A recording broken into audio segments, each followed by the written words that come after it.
সেই মুমুক্ষুতা অল্প বা মধ্যম পরিমাণের হলেও বৈরাগ্য ও সমদম ইত্যাদির দ্বারা এবং গুরু কৃপায় প্রকৃষ্ট রূপে বৃদ্ধিপ্রাপ্ত হয়ে মোক্ষ ফল সৃজন করে।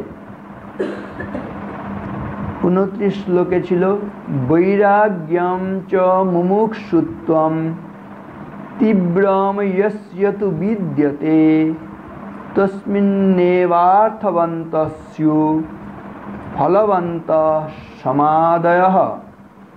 কিন্তু যার বৈরাগ্য ও মুমুক্ষা পূর্ণ মাত্রায় বিদ্যমান থাকে তার পক্ষেই সমাধির সাধনা সার্থক হয়, মোক্ষের সাধনা ফলবতী হয়। আমাদের বৈরাগ্য প্রয়োজন। বৈরাগ্য আসলে সংসারে বিরাগ, কিন্তু তার সঙ্গে ঈশ্বরে অনুরাগ।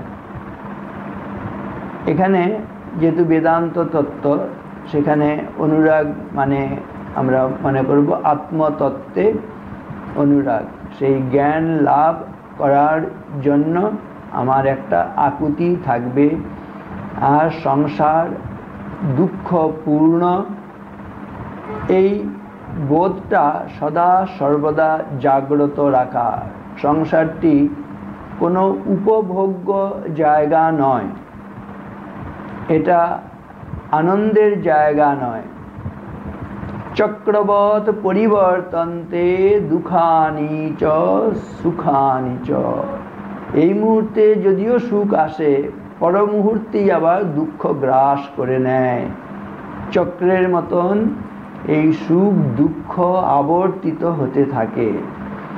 তাই এই কথাটি জেনে আমাদের এই সংসারের প্রতি বলছে আকর্ষণ কমাতে হবে, আর আত্মতত্ত্ব লাভ, জীবন মুক্তি লাভ, সেটিকে উদ্দেশ্য করতে হবে।